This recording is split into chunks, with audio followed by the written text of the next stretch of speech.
El linfoma, como otros cánceres, es una enfermedad que no es de la persona, es de la familia.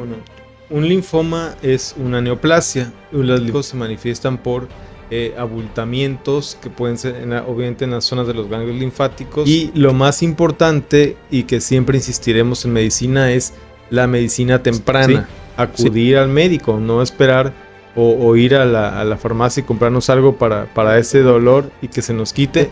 Hay que acudir. No voy al médico porque me va a encontrar algo. Entonces hay que ir al médico para que si hay algo se encuentre temprano.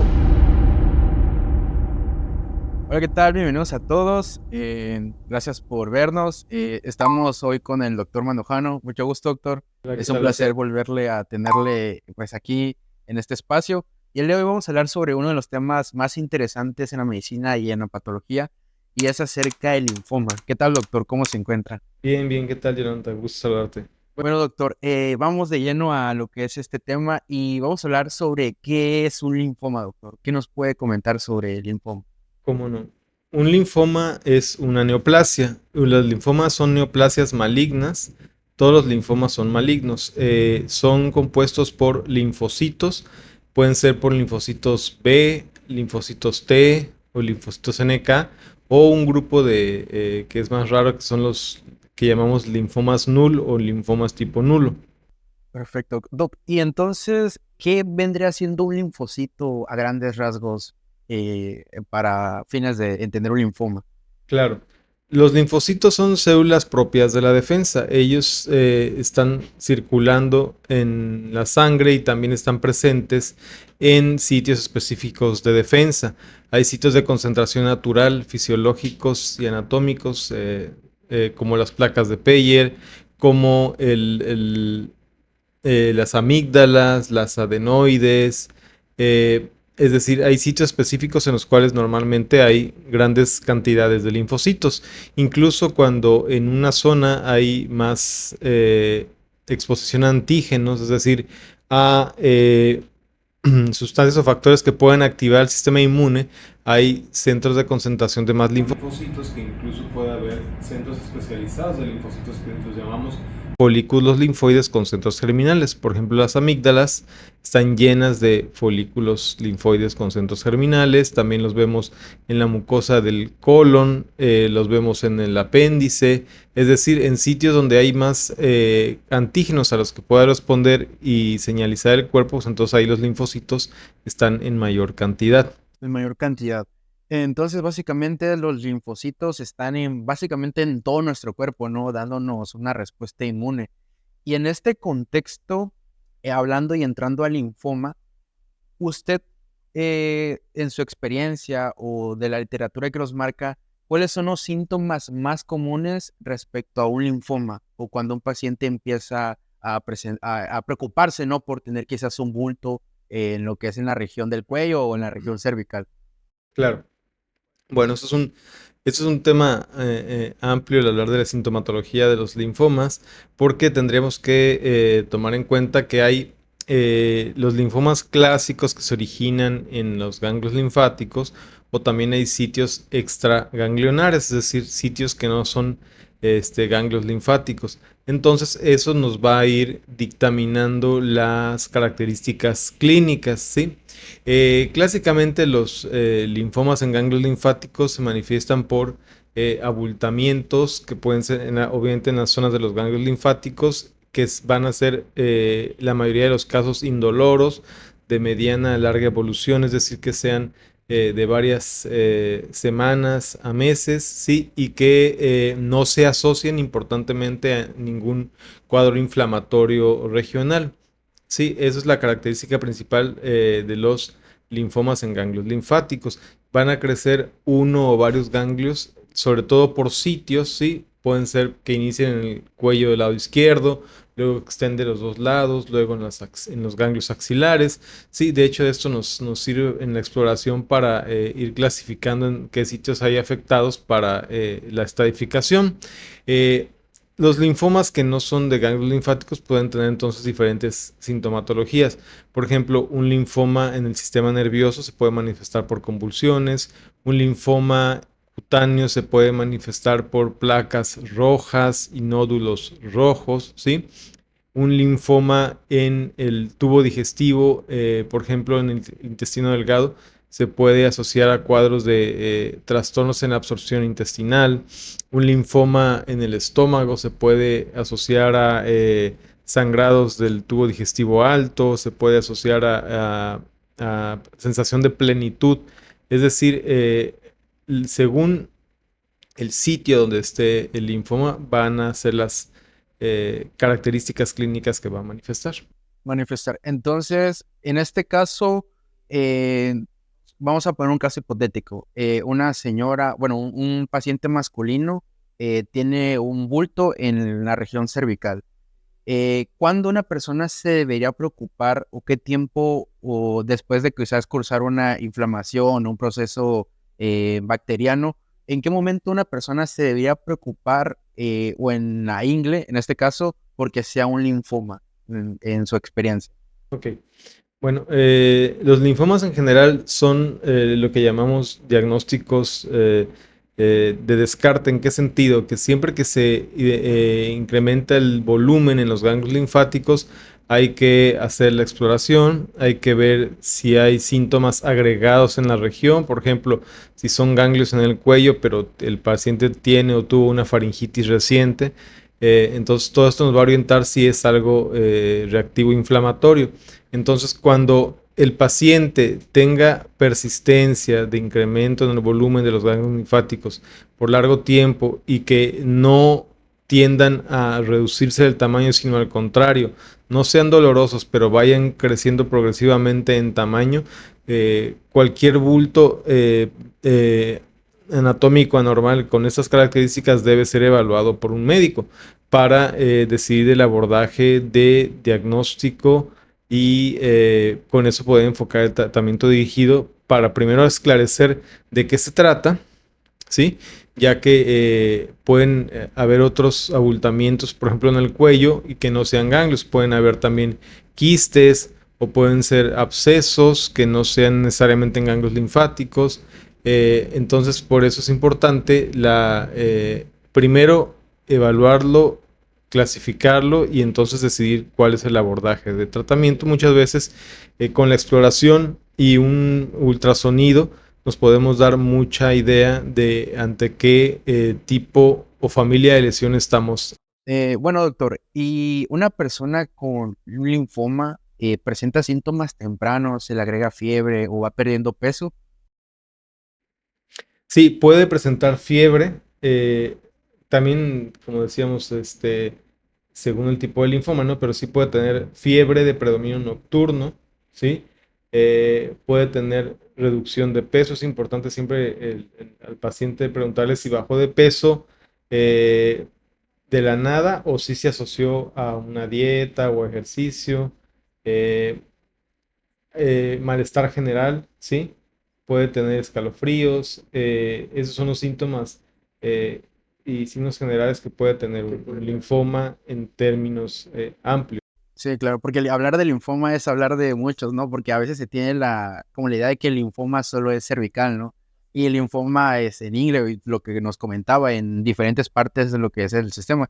Y algo muy importante que usted dijo, tumores o un linfoma, o sea, en el cerebro, ¿no? En su experiencia, ¿le ha tocado ver casos de linfoma en el cerebro? Sí, sí me ha tocado linfomas en sitios pues poco frecuentes. He tenido la oportunidad de diagnosticar linfomas en la piel de la cabeza, en el cerebro, en el hueso, en el ojo, en la vejiga, en el testículo, en la próstata. Es decir, sí he tenido la oportunidad de ver linfomas en muchos sitios fuera de ganglios linfáticos. Ok, doctor. Y algo muy importante que yo creo que la gente y los médicos deberían de saber es identificar los factores de riesgo que pueden condicionar a que una persona padezca o linfoma, ¿no? ¿Cuáles serían los factores de riesgo que una persona debe tener en cuenta o el médico debe de abordar a un paciente que puede tener una susceptibilidad a presentar un linfoma? Ok. eh, Hay que tomar en cuenta que los linfomas son neoplasias que pueden ser con alguna asociación directa o que no podamos identificar una causa específica. Dos factores que pueden hablar de que están asociados a linfomas, eh, claro, sin ser eh, categóricos de que si tengo este virus me va a dar linfoma. No es así, pero son factores que pueden asociarse, como el virus Epstein-Barr. ¿Sí? Estas infecciones pueden asociarse a progresión a linfoma, sobre todo en infecciones crónicas, ¿no? De hecho, un diagnóstico diferencial de los linfomas es la mononucleosis infecciosa, porque se puede manifestar con características semejantes. Otro que es bien importante es la inmunosupresión. Estos pacientes pueden tener mayor riesgo de presentar linfomas. Como les dije, no es que si tienes inmunosupresión te va a dar linfoma, pero sí ahí se incrementa el riesgo. Por ejemplo, en el estómago hay bacterias como el Helicobacter pylori que te pueden producir un linfoma asociado a mucosas, ¿sí? Okay. Porque se sobreestimula al sistema inmune y entonces esa activación sostenida de los linfocitos puede favorecer un escenario para que se salga de control la proliferación de los linfocitos y se transforme en un linfoma de bajo grado. Los linfomas de bajo grado también incluso pueden progresar a linfomas de alto grado, ¿sí? Las inmunosupresiones hay que tomar en cuenta que son muchas, ¿sí?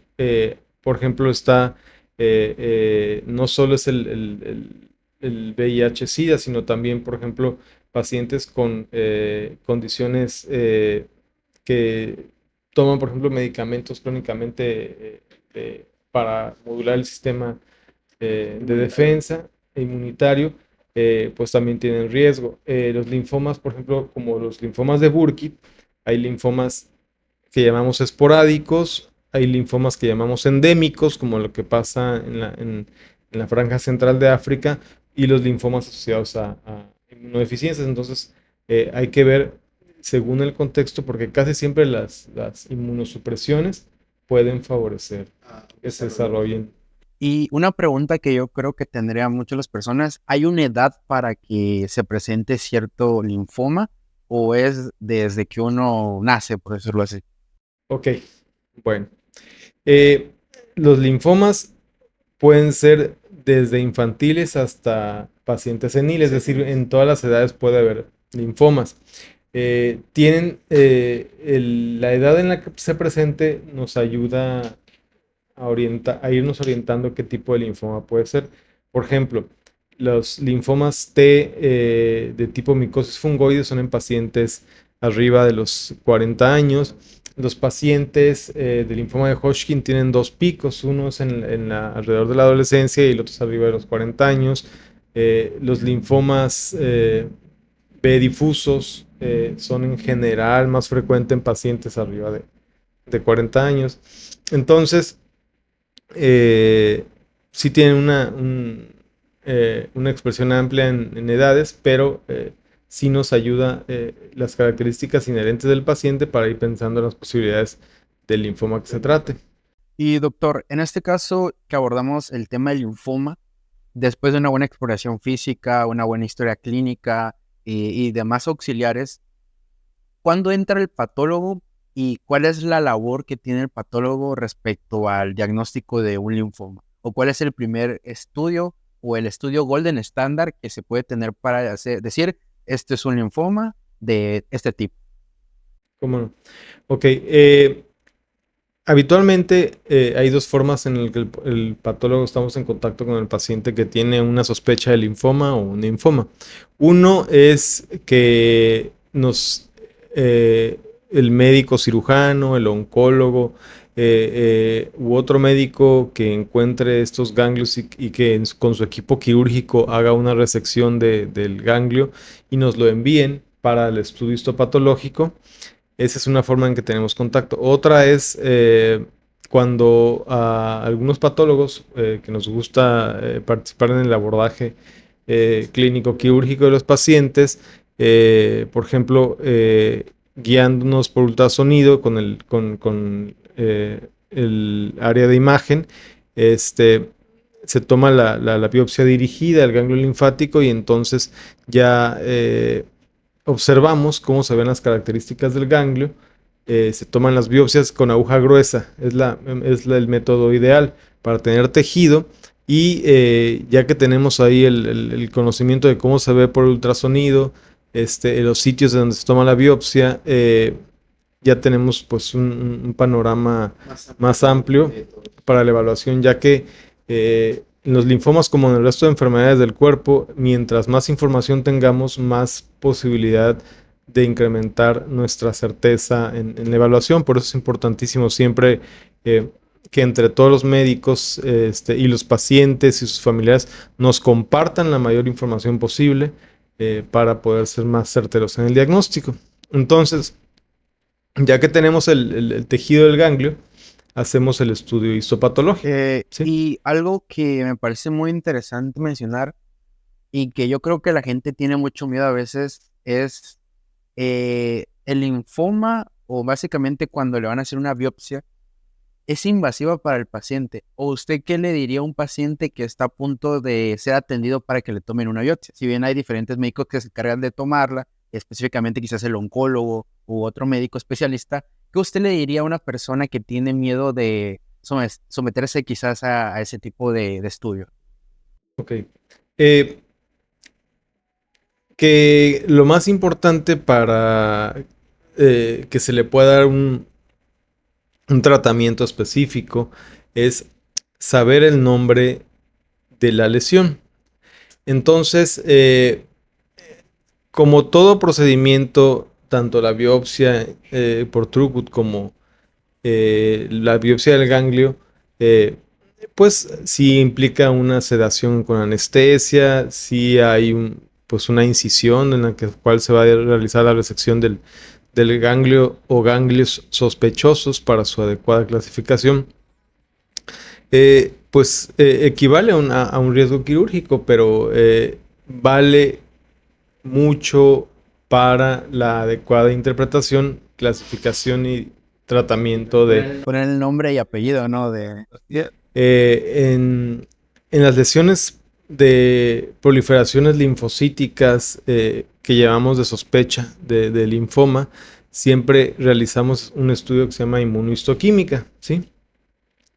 Que es inmuno porque se hace una reacción antígeno-anticuerpo, histo porque se hace en el tejido y química porque se va a hacer una reacción química para revelar esa proteína o ese antígeno que estamos buscando, ese factor de membrana que estamos buscando para clasificarlo.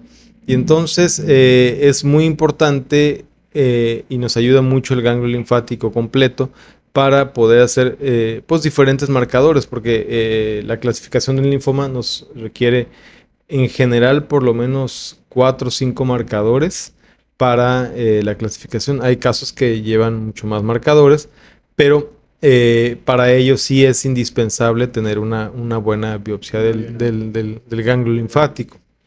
Y básicamente los marcadores es como ponerle ese colorcito, ¿no? Al tejido y identificar, ¿no? Lo que uno está viendo, ¿no? En este caso. Y una vez que usted como patólogo envía el reporte al médico o usted está abordando a ese paciente, eh, la pregunta más frecuente que quizás tiene la gente es, ¿me voy a morir? Si bien es incierto decirlo porque realmente cada cuerpo es diferente y es muy variable la evolución del paciente por muchos factores, el linfoma tiene una buena pues tasa de quizás de curación. Y también usted, ¿qué le diría a un paciente que acaba de ser diagnosticado con linfoma? Justo esto que te decía de la inmunistoquímica ayuda mucho porque nos permite apoyar al área de oncología, hematología, para hacer tratamientos más dirigidos, ya que con esto se logra lo que llamamos terapias blanco, es decir, hay algunos marcadores que hacemos aquí en patología que si está positivo, el médico puede ayudarse para dar un tratamiento más específico contra esa este marcador que está positivo, y entonces eso ayuda más porque ya es algo que se identificó en la célula tumoral y entonces se le va a dar un medicamento que vaya contra eso. Eso es lo que llamamos terapia blanco.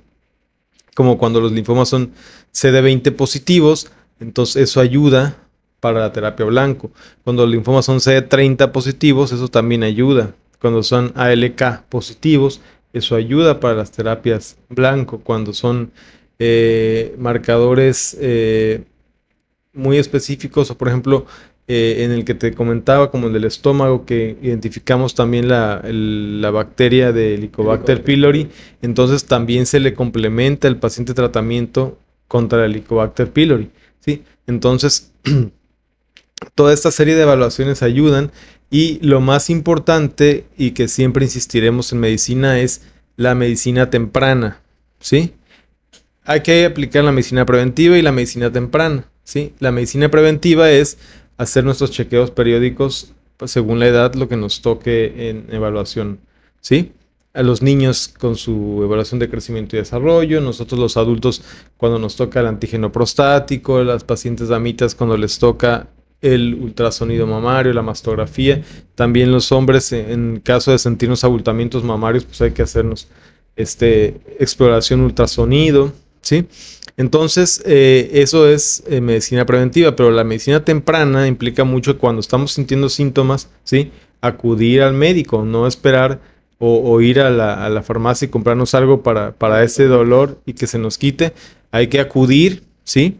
Porque muchas veces decimos, o mal se dice, no voy al médico porque me va a encontrar algo. Entonces, hay que ir al médico para que si hay algo, se encuentre temprano, tratarlo y que luego sea mucho más fácil la respuesta del tratamiento. El gran problema de los linfomas es cuando los encontramos avanzados, es decir, que ya en su estadificación sea alta, sí, estadio 3 o 4, entonces ya es más difícil tratarlo en comparación a que si fuera un linfoma temprano, pues entonces es menos enfermedad la que se va a combatir a que si es un linfoma ya avanzado. Y yo creo que lo que usted comenta, la detección temprana, incluso la cultura mexicana que tiene mucho a ir a los centros médicos o a hospitales, ya cuando se sienten mal, ¿no? Y lo que menciona mucho es importante en la medicina preventiva, en el primer nivel, eh, orientar a los médicos a que tengan, o más que a los médicos, bueno, a todo el personal de salud y a los propios pacientes, a esa cultura que usted comenta. Si usted tuviera algún médico que le estuviera dando este tema del linfoma, ¿usted qué le diría como reflexión a un médico que va a abordar o que en algún momento va a estar en contacto con un paciente? Ok, que bueno, es muy importante la condición integral de la atención en el linfoma, ¿no?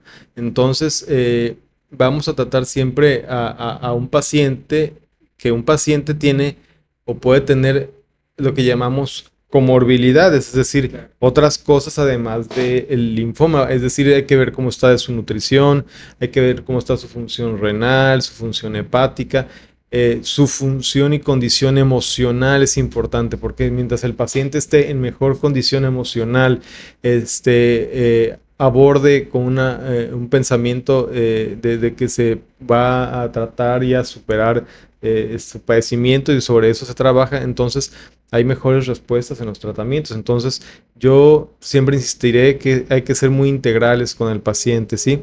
Y hay que recordar que el linfoma, como otros cánceres, es una enfermedad que no es de la persona, es de la familia, porque ese paciente, esa pacientita que tenga un linfoma, pues le va a afectar emocionalmente a su pareja, a sus hijos, puede ser que interfiera o afecte la condición económica. Entonces, tenemos que aprender a ver más allá de lo que solo nos muestran los ojos, ¿sí? Hay que pensar en qué más allá tiene el paciente y en su familia, para que si fortalecemos su función personal del paciente con sus otros aparatos, sistemas, y su red familiar, social, entonces con eso vamos a estar logrando de varios frentes abordar la enfermedad para una mejor respuesta. Sí, porque al final es un tratamiento multidisciplinario, ¿no? Actuar en todo. Y bueno, doctor, ya para cerrar esta cápsula, ¿usted qué mensaje o reflexión daría sobre este tema o algo que usted guste agregar respecto a esto? Claro.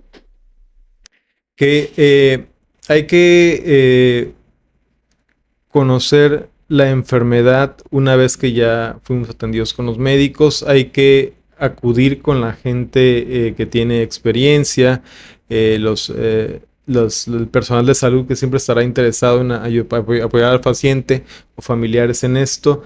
Y aunque sabemos que la información que está en la nube, en las redes, es muy diversa y puede haber cosas muy valiosas, no ponerle nombre a nuestras enfermedades en base a lo que pongamos en el navegador, ¿sí? Hay que acudir, hay que buscar, e incluso cuando ya tengan un diagnóstico, cuando ya estén en tratamiento, hay que también ser muy juiciosos y apegados a cuestionarle a la gente con conocimiento y experiencia de esto, porque muchas veces me ha tocado pacientes que se angustian mucho porque su hoja de patología dice linfoma y me llegan con pensamientos casi catastróficos, y hay muchos casos que son linfomas de bajo grado, que con un tratamiento adecuado puede ser que tengan una muy buena evolución. Me ha tocado pacientes que hace más de 10 años les diagnostiqué linfoma y que están en seguimiento sin actividad de su enfermedad. Entonces, aunque yo sé que es complejo esto, no es de ir y preocuparse, es de ocuparse, es de atender el padecimiento para buscar la más pronta respuesta y mejora de esto. Yo, en la investigación de este tema, me llamó mucho la atención un título y era el linfoma, el cáncer olvidado, porque casi nadie habla de linfoma realmente. Sí, se habla de cáncer de mama, de próstata, de ovario. Yo creo que es importante para todos entender que nadie está exento de padecer linfoma. Y yo creo que lo que usted comentaba, ¿no? Yo recuerdo la última vez que estábamos en esta charla, en lo que comentaba usted de conocer acerca de la enfermedad, ¿no? La importancia. Y bueno, doctor, le agradezco mucho su tiempo y gracias a todos por vernos hasta el final. Y recuerden, no se automediquen, vayan con su médico y si tienen alguna sospecha, vayan con un médico que esté capacitado, ya que Google, si pones, de hecho hay unos memes que a veces dicen de que pones que tienes gripe y te parece que tienes cáncer, ¿no? Entonces, como comentaba, hay que tener esa cultura. Para todos los médicos que nos estén viendo, recuerden las palabras del doctor, que es un abordaje al final de cuenta, ampliar nuestra visión, no tener una visión en túnel y dedicarnos nada más a lo que es la enfermedad, sino también a lo que siente el paciente, a su familia y a su círculo y también la red de apoyo que debe de tener, doctor. Le agradezco mucho su tiempo y muchas gracias. Mucho gusto. Y listo. Ahí quedó.